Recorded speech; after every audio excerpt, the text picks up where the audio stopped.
అల్లరి నరేష్ నాగార్జున గారితో కలిసి సంక్రాంతికి నా సామిరంగా అనే సినిమాతో మన ముందుకు వచ్చిన విషయం తెలిసిందే. కమర్షియల్గా ఆ మూవీ ఎంత పెద్ద సక్సెస్ అయిందో చెప్పనక్కర్లేదు. అయితే ఒకవైపు మల్టీ స్టారర్ సినిమాలు చేస్తూనే సోలో కామెడీ హీరోగా ట్రై చేయాలని చాలా కథలు వింటూ వస్తున్నారు అల్లరి నరేష్. అయితే ఈ మధ్య కాలంలో ఆయన దగ్గర నుంచి సీరియస్ పాత్రలు, సీరియస్ కథలు మాత్రమే చూస్తూ వస్తున్నాము.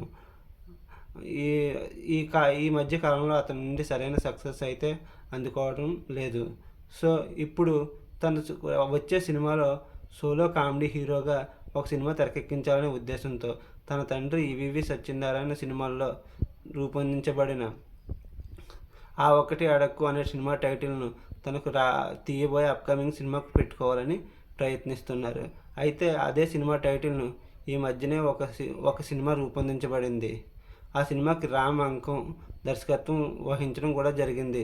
సినిమా షూటింగ్ మొత్తం పూర్తయింది. అయితే ఇప్పుడు అదే సినిమా టైటిల్ను అల్లరి నరేష్ సినిమాకు నిర్ణయిస్తున్నట్లు తెలుస్తుంది. ఈ గందరగోళం ఎప్పటి వరకు తేలుతుందో వేచి చూడాలి. మీకు నా వీడియో నచ్చినట్లయితే లైక్ చేయండి, సబ్స్క్రైబ్ చేయండి, కామెంట్ చేయండి. Thank you.